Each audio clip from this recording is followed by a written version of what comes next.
over 10 tips that are going to instantly improve your marriage or your relationship. And I'll say right off the bat, this video is definitely for someone who's married, but if you're in a relationship, you're in a dating relationship, or you're engaged, you'll definitely be able to benefit from the content in this video. So I thought it'd be fun to wear the same clothes I got married in almost 4 years ago. They're a little tight in like the shoulders and the arms, the chest. Thank God I've been able to gain a little muscle since then. So that's why I'm wearing what I'm wearing. Number one, you have to continue dating each other. I would literally say at a minimum of 3 times a month, go out with your spouse. Go out on a date and pre-plan it. You can choose where you go next one time, and she can choose where you'll go the next time, or y'all can just mutually agree on, we really like this restaurant, or we really like this place that has live music, or whatever. But make sure you're going out and dating and continuing to do that throughout your marriage a minimum of 3 times a month.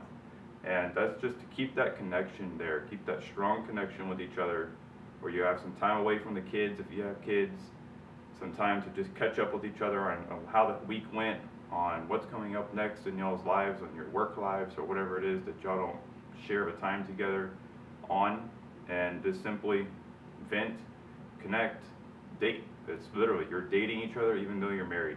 I actually want to look at a scripture. It's 1 Corinthians 7, chapter 7, 1 through 5.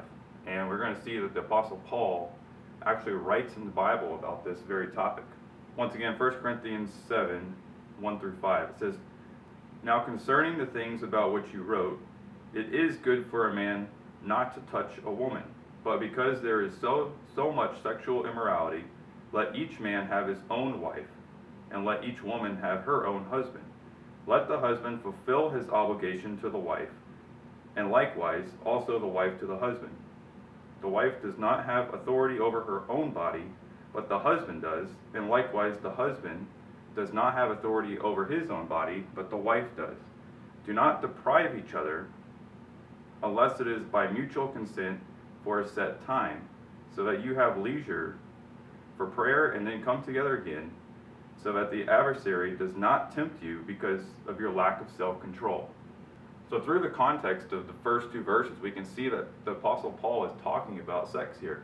And then later he says that you shall not deprive each other.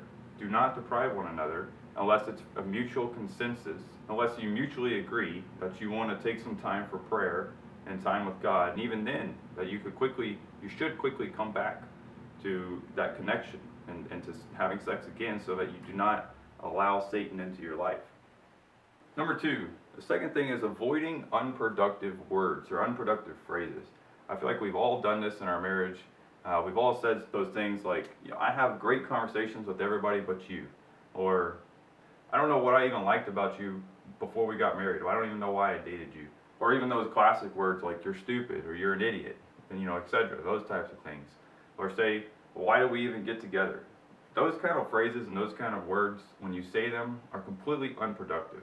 They do not do anything but make the other person focus on what was just said. So for example, if you tell your spouse, I have great conversations with everybody but you, I don't know why we can't ever have a good conversation.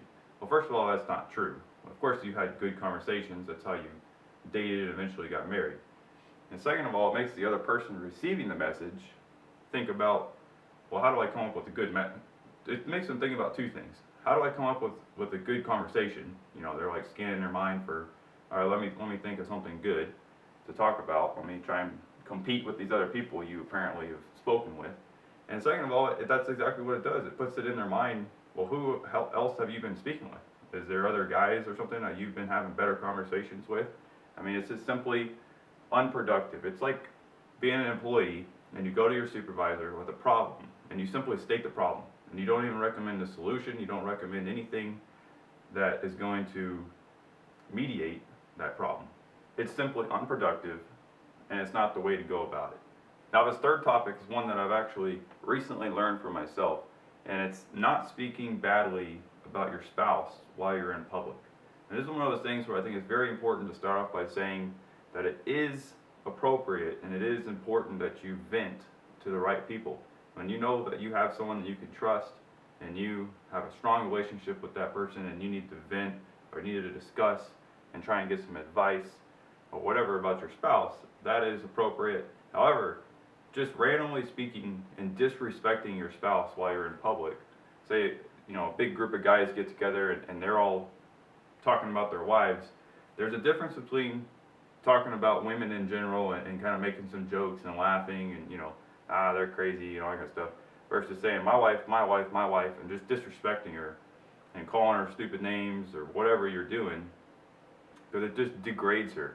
And you can imagine if she was there, how she would feel. She would feel, violated, and she wouldn't trust you. And so it's one of those things where even if she's not around, simply try and restrain yourself from speaking badly about your spouse while in public.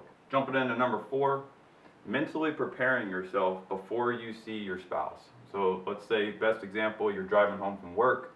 Maybe you had a stressful day or a hard day at work or whatever, and you're about to walk in and you're about to see your spouse and maybe your kids if you have kids.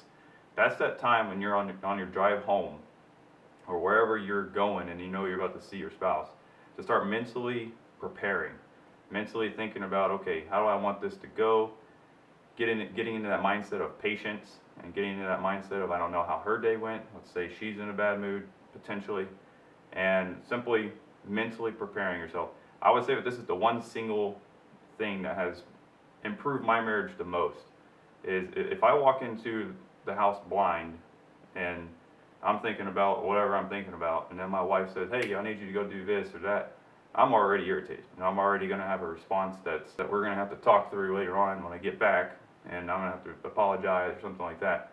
Just put it into all that stuff. On your way there, mentally prepare yourself. Realize, I'm about to see my spouse. We're going to make it a good day. We're going to make this time that we have together enjoyable. So as you all may have noticed, I definitely like to recommend a lot of books on this channel. I'm about to recommend another one. This one is called Sacred Marriage. And it's not just a book. This is what the cover of the old book looks like. There's a new cover. I'm going to put a link down in the description about where you can buy this.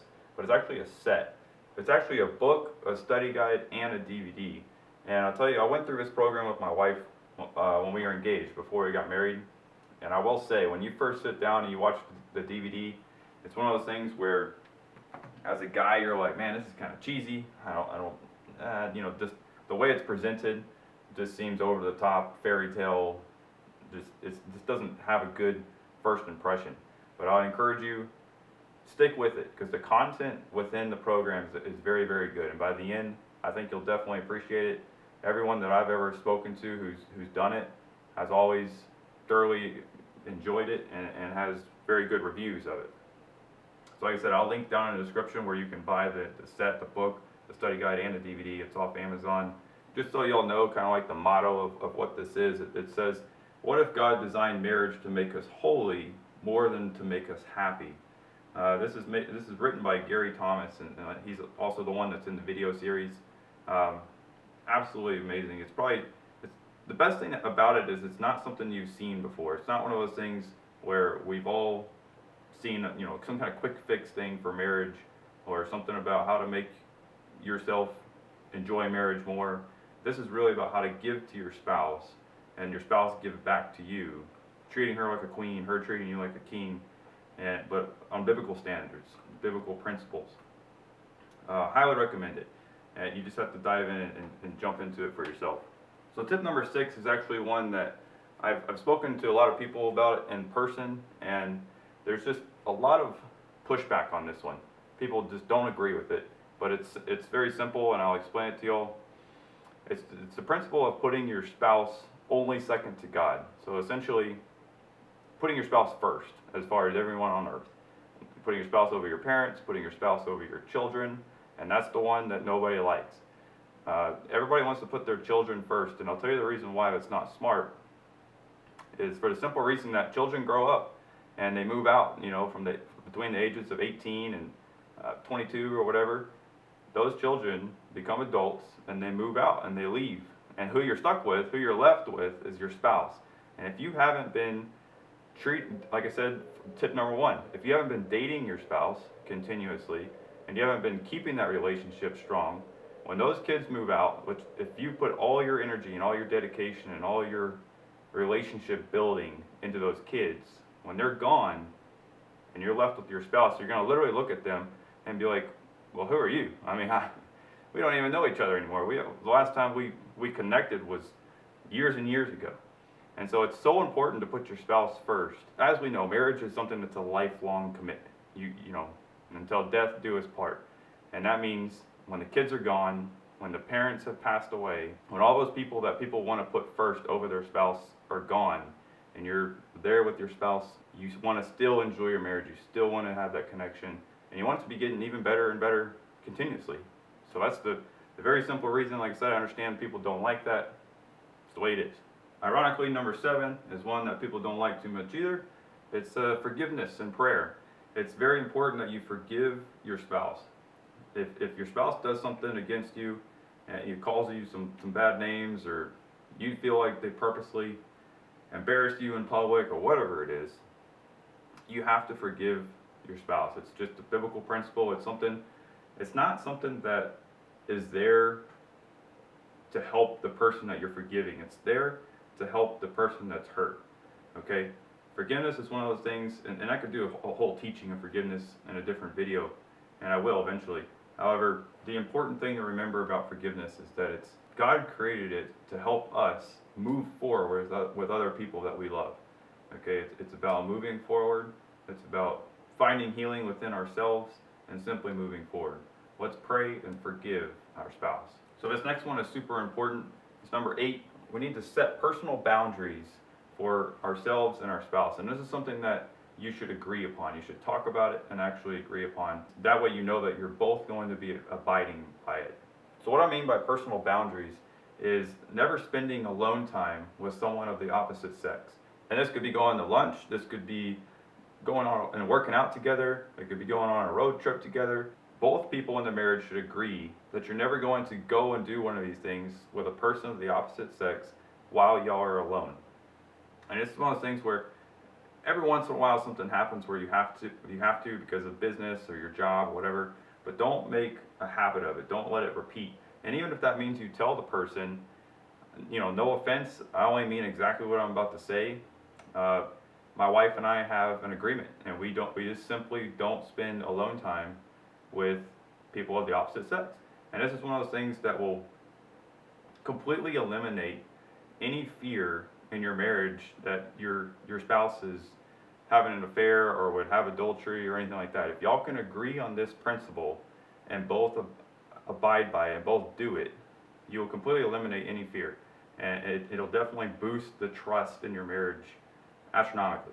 One of the best proofs of this principle can be found in this book. It's called His Needs, Her Needs, Building an Affair-Proof Marriage. It's by Willard F. Harley Jr.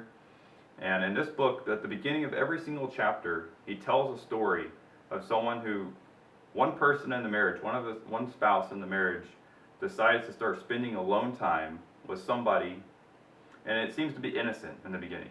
They're going out to lunch, you know, what the examples I already gave, and it eventually turns into adultery in every single story. I mean, before every chapter, and he really explains and really hits home this principle of, if you just follow this very simple principle, it's impossible for it to happen. It's impossible to build a relationship with someone other than your spouse if you're not spending time with those people. And put your spouse first. Those times when if you do have some time in your day to go to lunch or to get a workout in or whatever, make sure that you're letting your spouse know and potentially meeting up and spending that time with them rather than with a coworker or something like that. So number 9, if you feel like you're the only one who's really contributing to your marriage, say you're watching this video and you're looking at these books that I'm referencing and you're interested in reading them, and you feel like, you know, I'm putting in all the work, but my spouse just simply wouldn't be even interested in watching a video like this, wouldn't be interested in reading those books. They don't care as much as I do.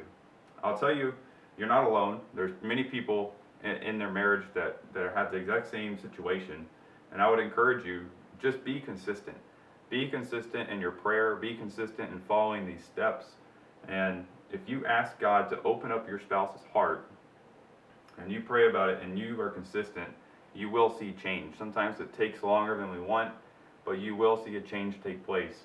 And of course, with this entire video, I'm talking about marriages that have potential to get better, that are healthy. I'm not talking about marriages where if you're in an abusive relationship or an abusive marriage, or one where someone is committing adultery all the time, cheating on you all the time, that's not what I'm talking about here. You need to get out of that. I mean, you need to distance yourself from that person, forgive them, but there's consequences to actions when you act that way. Distance yourself, move on with your life. My last tip, and this is one that's really for men, be the stable, steady one emotionally in the marriage. We all know that men have a tendency to have anger problems. We can have these temper blow-ups. But other than that, our emotions are pretty steady. And God created women to where they're very emotional. I mean, you have a conversation or a discussion, and there's many times tears involved, and that they can just be very emotional. And being that steady one in the marriage as the man, being the one that the woman can lean on when she's feeling upset or something went wrong at work or whatever it is, that's something that we can give our wife. And I think God created us to be that role in the marriage.